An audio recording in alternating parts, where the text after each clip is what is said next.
बिस्मिल्लाहिर्रहमानिर्रहीम। मोहतरम Ramesh Kumar Vankwani, minister of state, chairman PM's task force on tourism, doctor Talat, ambassador Suhail Mahmood साहब, excellencies, venerable monks, diplomats, distinguished guests, ladies and gentlemen, Assalamu alaikum. It is a great pleasure to welcome you all. A warm and special welcome to those of our distinguished guests who have traveled from various countries to participate in the first Gandhara Symposium. Holding this symposium is a laudable initiative, and I congratulate the Institute of Strategic Studies, Islamabad, and Directorate of Archaeology and Museums, Government of Pakistan, for organizing this event. And I'm sure that 3 days of deliberations, you will come up with some splendid ideas in which this Gandhara civilization and culture can be shown to the world how important it is. I have been told that the facility of translation is available, so please, it is much better for me to speak in Urdu. I can express myself better, and I hope some of my what I say is communicated by television to the people of Pakistan, who would not mostly understand English. So with apologies to all of you, but with the translation equipment in your hands, I would digress into Urdu, but my Urdu also contains a lot of English words. So those of you who can catch up in between will be able to catch up in between also. जनाब, आपने tourism की बात की और उसके साथ साथ मेरा जो चार्म है वो एक तलाश है, और जो बुद्धा की तलाश थी वो अपनी रियासत से और प्रिंस होने के साथ साथ उसकी एक तलाश थी कि हकीकत दुनिया के अंदर है क्या, और उस तलाश के अंदर उसने बड़ा वक्त सर्फ किया। जंगल में रहा, भूख से, सब चीज़ों से गुज़र कर उसने एक इंसानों के लिए एक पैगाम छोड़ा। तो हर शख्स कहीं ना कहीं इस तलाश में मगन है, और मैं भी आपसे ज़िक्र करना चाहता हूँ कि मैंने इसमें पढ़ा बहुत, क्योंकि ये तलाश का जो अंसर है, इसके जो जरासीम है वो हर इंसान के अंदर मौजूद होते हैं कि मैं हूँ कौन, मैं कहाँ हूँ, मैं क्यों हूँ, ये दुनिया क्या है, कायनात क्या है, खुदा क्या है। तो उसके अंदर मैंने बड़ा पढ़ा। तो हिंदू मज़हब के हवाले से भी बहुत महाभारत और उसकी तसानीफ मिलती जुलती, उसके ऊपर कमेंट्री भी पढ़ी।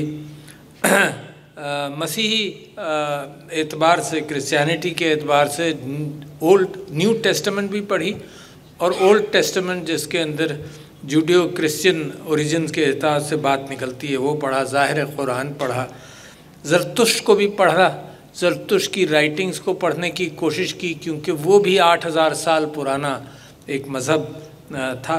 बुद्धा को भी बहुत पढ़ा, और बुद्धा को ख़ास तौर पर इस अंदाज से भी पढ़ा और तलाश भी की कि मैं श्रीलंका गया तो श्रीलंका में स्टूपाज और कैंडी के अंदर temple of the Holi tooth है, जहाँ बुद्धा का एक दांत वहाँ पर प्रिजर्व्ड है। थाईलैंड के अंदर भी गया, सारे स्टूपास को देखा, पढ़ा। तिब्बत गया, कोठाला पैलेस है शायद तिब्बत के अंदर, वहाँ 8वीं 9वीं 10वीं मंजिल तक वहाँ भी तलाश किया। तो नेपाल के अंदर भी इस बात को देखा। तो ये जो तलाश है इसके अंदर एक चीज़ बड़ी अहम थी मेरे लिए। मैं अपनी बात कर रहा हूँ ताकि मैं उस रास्ते का तयन करना चाहता हूँ अब भी दुनिया के लिए, कि दुनिया भी आज भी इस तलाश में है कि हकीकत है क्या। और मैं इंस्पायर होता हूँ, मिसाल के तौर पर एक मुसलमान ख़ानदान के अंदर पैदा हुआ तो कुरान से इंस्पायर होता हूँ, और आज मैं दुनिया में ये देखता हूँ कि जो बुद्धा ने भी बात की थी, उसने दुनिया के अंदर इस वक्त माहौलियात के एतबार से बेहतरीन बात की थी। उसने कहा किसी जानदार को नहीं मारो, उसने कहा पुरअमन रहो। मैंने अपनी ज़िंदगी में 2-3 चीज़ों को मज़ीद करीब से देखने की कोशिश की, क्योंकि अपने जहन की ताकत को बढ़ाने के अंदर मुझे ये किसी ज़माने में यह यकीन हुआ कि जो पावर ऑफ कंसंट्रेशन है, कि तवज्जो को मरकूज़ करना किसी चीज़ पर, इसमें कहाँ देखूँ, कहाँ? तो हिंदू मज़हब के अंदर भी मुझे पता चला मेडिटेशन के हवाले से, और बुद्धिस्ट मज़हब के अंदर भी मेडिटेशन, इस्लाम के अंदर भी मेडिटेशन, और वो जो सूफ़ी इस्लाम के अंदर मेडिटेशन और अपनी ज़िंदगियों को वक्फ करते थे इन चीज़ों के लिए, उसको जब तलाश किया तो आई वॉज़ वेरी इम्प्रेस्ड कि एक रिसर्च मैंने पढ़ी कि बुद्धिस्ट मॉन्क्स के साथ रिसर्च की गई अमेरिका की किसी यूनिवर्सिटी के अंदर, कि उनका पावर ऑफ कंसंट्रेशन कितना गहरा है, और उसके लिए एक डिस्ट्रैक्शन के तौर पर एक घंटी भी रखी गई कि कितना होता है, और ईईजी के ज़रिए ब्रेन वेव्स को देखा गया। तो बड़ी सरप्राइजिंग बात कि आम आदमी और उसको कहा जाए कि तुम कंसंट्रेट करो, तो कंसंट्रेट करते करते जैसे ही घंटी बजती थी तो उसका ईईजी के अंदर फ़ौरन बड़े रिस्पॉन्सेज आते थे। उस स्टडी के अंदर ये भी पता चला कि बुद्धिस्ट मॉन्क्स और हिंदू जो बाज़ मंदिर के अंदर होते हैं जो मेडिटेशन और कंसंट्रेशन करते हैं, तो उनके यहाँ अगर घंटी भी बजी तो हल्का सा उसके अंदर फ़र्क पड़ा, अदरवाइज़ वो कंसंट्रेशन जारी रही। अच्छा, ये इन डेप्थ कंसंट्रेशन भी किसी चीज़ के लिए और इतनी जस्तुजू के लिए बड़ा ज़रूरी है। और सिर्फ ये भी मैंने सोचा और पढ़ा कि जी कंसंट्रेशन का मतलब ये भी है कि दिमाग में ये भी ख्याल निकाल दो तो कि तुम ख्याल निकाल रहे हो। तो ये जस्तुजू से भी मैं गुज़रा हूँ, जो बड़ा ही मुश्किल है कि आप दिमाग में से ये भी ख्याल निकाल दें कि ख्याल निकालने की कोशिश कर रहे हैं। मगर इन सारे मज़ाहिब ने जो अमन की बात करी, मैं आपसे ये कहना चाहता हूँ इस वक्त दुनिया को अमन की ज़रूरत है। दुनिया को माहौलियात के एतबार से अपनी धरती के ऊपर ऐसे इंसानों की ज़रूरत है जिनका कदम हल्का हो, जो ये ना समझे पूरी सिविलाइजेशन ये ना समझे कि दुनिया के अंदर सब कुछ मौजूद है, उसको एक्सप्लॉइट किए जाओ, उससे निकाले चले जाओ और उसको वापस ना करो। ये जो कैफियत है पिछले 10-15 साल में बहुत उभरी है। अच्छा, इस हवाले से मैं ये समझता हूँ कि बुद्धिस्ट मज़हब और कोशिश अमन की दुनिया के अंदर, देखो एक तो अमन ऐसा कि जो दुनिया के साथ और माहौल के साथ इंसान का अमन हो, फिर दूसरा ऐसा अमन जो इंसानों के दरमियान ताल्लुकात का अमन हो, ये भी बहुत ज़रूरी है। और इसमें मज़ाहिब ने बड़ी जस्तजू की है। और इतनी पुरानी, देखिए सिविलाइजेशन जो है, तहज़ीब जो है, वो 5 दरियाओं से निकली, और भी जगहों से निकली, मगर 5 दरियाओं से निकली, जिसके अंदर दरियाए सिंध, इंडस वैली सिविलाइजेशन बहुत पुरानी और बहुत रिमार्केबल सिविलाइजेशन है, जिसके अंदर गंधारा भी आता है। इंडस वैली सिविलाइजेशन, ये गंधारा का जो मौजूदा कैफियत है स्वात के दरिया के साथ भी चली। क्यों दरियाओं के साथ चली? फिर मेसोपोटामिया, टाइग्रिस और यूफ्रेट्स के साथ मेसोपोटामियन सिविलाइजेशन निकली, फिर दरियाए नील के साथ इजिप्शियन सिविलाइजेशन निकली, फिर येलो रिवर के साथ चाइनीज़ सिविलाइजेशन निकली, और अमेरिका वाले कॉन्टिनेंट्स के अंदर अमेज़ॉन के साथ, अमेज़ॉन दरिया के साथ वहाँ की सिविलाइजेशन निकली। तो दरिया के साथ सिविलाइजेशन निकलती थी, क्योंकि दरिया, रूमी की ज़बान के अंदर दरिया बड़ा फराह दिल होता है, वो ये नहीं देखता कि किसकी ज़मीन को सरसब्ज़ कर रहा है। तो दरिया से फराह दिली एक कैफियत है कि दरिया के साथ वो एग्रीकल्चर और फार्मिंग और ये सब कुछ चलता रहा। तो दरियाओं के साथ निकली। ज़रतुश्ती किताबों के अंदर ये लिखा हुआ है कि अहुरा मज़दा, यानी ज़रतुश्त ने जो नाम रखा खुदा का, वो अहुरा मज़दा रखा। तो ज़रतुश्ती किताबों में लिखा है कि अहुरा मज़दा ने जो दुनिया की खूबसूरत तरीन जगह बनाई, उसमें गंधारा सिविलाइजेशन का भी ज़िक्र है। ज़रतुश्त की किताब के अंदर उस जगह का यानी वो ज़रतुश्ती किताबों के अंदर ज़िक्र है कि अहुरा मज़दा ने गंधारा सिविलाइजेशन भी one of the most beautiful things Ahura Mazda created in the world. तो मैं आपसे ये कहना चाहता हूँ कि ये सिविलाइजेशन जो है ये आपस में एक जंग व जदल की कैफियत, मगर इंडस वैली सिविलाइजेशन और इस सिविलाइजेशन के अंदर एक खूबसूरती है। लोग जो मुहक्किक हैं पाकिस्तान की जो सिविलाइजेशंस के ऊपर तहरीरें हैं, ख़ास तौर पर मोहनजोदारो में भी आप देखेंगे कि कोई not even an arrow head has been found in Mohenjodaro for example. और ये बहुत बड़ी बात है। इसका मतलब मोहनजोदारो वाली सिविलाइजेशन को लोग तहकीक करना चाहते हैं कि किसी का यलगार आया, कोई बात हुई, किसी से लड़ाई हुई, मगर इस नतीजे पर पहुँचे हैं कि दरिया ने अपना डायरेक्शन बदला, तो वो सिविलाइजेशन वहाँ से कहीं और चली गई। एंड देन गंधारा सिविलाइजेशन के एतबार से अगर आप स्वात के दरिया के साथ जाएं तो आपको बहुत सारी चीज़ें मिलती हैं। मगर असल मकसद मैं जो आपके सामने बात रखना चाहता हूँ वही रखना चाहता हूँ कि दुनिया के अंदर इतना तनाव है। ये टूरिज़्म जो है ये एक बहाना भी है। एक बहाना ये है कि दुनिया को वो चीज़ें दिखाएं और उस तरफ मरऊब करें कि जो पैगाम पुराने लोगों ने और बुद्धा का जो पैगाम था वो अमन का था। तो चीज़ों को देख लो, चीज़ों से होता है ताल्लुक़ पैदा होता है। दूसरे ये कि ये भी आप सोच लीजिए कि लोग लोगों को देखकर बदलते हैं। यानी कुरान के अंदर ये बात आती है कि अल्लाह ताला फरमाता है कि अब मेरे नबी सल्लल्लाहु अलैहि वसल्लम के लिए कि तुम नरमगो हो, तुम दरगुज़र करने वाले हो, इस वजह से लोग तुम्हारे साथ हैं। अच्छा, ये नरम गोई, ये दरगुज़र जिसकी पाकिस्तान को आज भी ज़रूरत है, और मैं समझता हूँ दुनिया के अंदर तहज़ीबों को ज़रूरत है इस वक्त कि कॉन्फ्लिक्ट से हटकर अमन की तरफ जाएं। इससे बड़ा क्या पैगाम होगा जो बुद्धा का पैगाम था, जिसने अपनी रियासत छोड़ी उस तलाश के अंदर, अमन की तलाश में, और दुनिया को अमन का पैगाम छोड़ कर गए। अच्छा, अब आप इस वक्त दुनिया की कैफियत देखिए तो कभी एक दुश्मन बन जाता है, कभी दूसरा दुश्मन बन जाता है।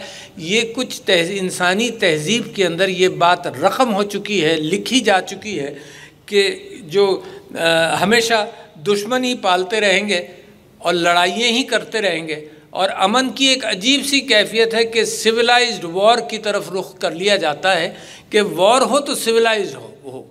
यानी ये नहीं कर सकते, वो नहीं कर सकते, इंसान मार सकते हो मगर कुछ हुकूक दे दो। तो एक बहुत बड़ी तंजीम चली,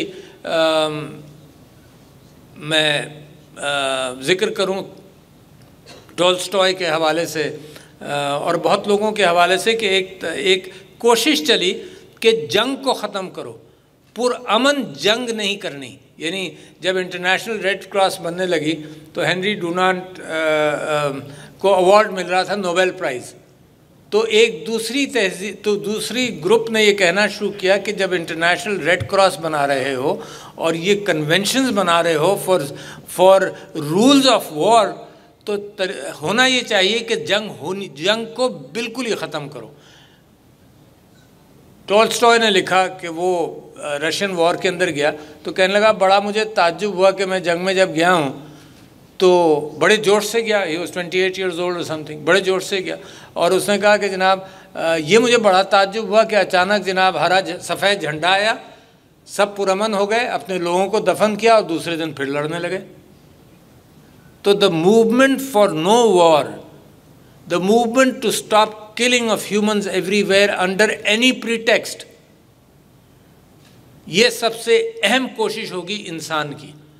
और इस वक्त इंसान की जो इंटेलेक्ट है वो मुख्तलिफ अंदाज से चैलेंज्ड है, बल्कि आप पढ़ते ही होंगे। इस वजह से मैं इस महफिल को बड़ा ज़रूरी समझता हूँ कि इंसान का इंटेलेक्ट इतना चैलेंज्ड है। और पिछले दिनों आपने देखा होगा कि 300 बड़े साइंसदानों ने ये कहा कि इंसान जो है वो आर्टिफिशियल इंटेलिजेंस के पीछे रह जाएगा। आर्टिफिशियल इंटेलिजेंस इतनी तरक्की करेगी कि इंसान का जो डीएनए वाला एवोल्यूशन है, जो 10,000 साल में इवॉल्व होता है, जिसके अंदर जज्बात, नफ़रत, मोहब्बत, सारे जज्बात हैं, इर्रेशनल डिसीजन मेकिंग है, that will yield to a super intelligence which is being created by man today based on silicon rather than on carbon. And a very good author Mo Gawdat के नाम से मैं सिर्फ mention कर रहा हूँ कि the threat to civilisation is there. उस थ्रेट का मुकाबला बुद्धिस्ट पैगाम से, मज़ाहिब के पैगाम से, सूफ़ी पैगाम से इंसानों के अंदर स्ट्रेस और सुख चैन को बढ़ाने के लिए बेइंतहा ज़रूरी है, because the time is short.